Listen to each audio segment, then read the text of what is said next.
Mail मिलाप का समाज।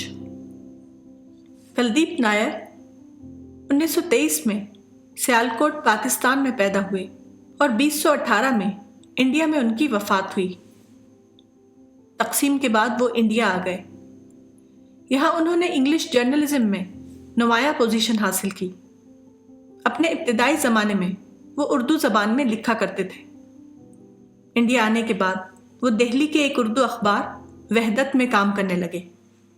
उस ज़माने में उनकी मुलाकात हसरत मोहानी से हुई, जो कि उर्दू के शायर थे। उन्होंने कुलदीप नायर में इंग्लिश की सलाहियत महसूस की। चुनांचे उन्होंने मशवरा दिया कि वो उर्दू सहाफ़त को छोड़कर इंग्लिश सहाफ़त में अपना करियर बनाए। कुलदीप नायर ने हसरत मोहानी के मशवरे को मान लिया और फिर इंग्लिश अखबारों में लिखना शुरू कर दिया। यहाँ तक कि तरक्की करते हुए इंग्लिश के मुमताज़ सहाफ़ी बन गए और तरक्की करते करते इंडिया में कई आला मनासिब हासिल किए। कुलदीप नायर के ताल्लुकात हिंदू मुस्लिम दोनों से बहुत अच्छे थे। तकसीम से पहले बरे सगीर हिंद में मेल मिलाप का समाज था।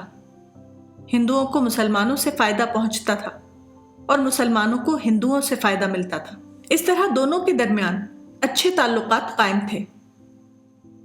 अच्छे ताल्लुकात के नतीजे में दोनों को एक दूसरे से फ़ायदा पहुंचता था और दोनों तरक्की कर रहे थे। तकसीम के बाद दोनों फ़िरक़ों के दरमियान ताल्लुकात ख़राब हो गए।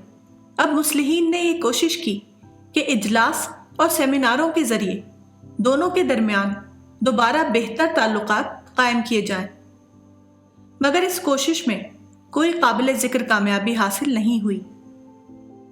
इसका सबब यह है कि बेहतर समाजी ताल्लुकात फितरी तौर पर कायम होते हैं, वो जलसे और सेमिनार के ज़रिए कायम नहीं होते। मुल्क की तकसीम से पहले दोनों के दरमियान फितरी अमल के ज़रिए अच्छे ताल्लुकात कायम थे, मगर तकसीम के बाद जब ये फितरत पर मबनी ताल्लुकात टूट गए तो वो दोबारा पहले की तरह कायम ना हो सके।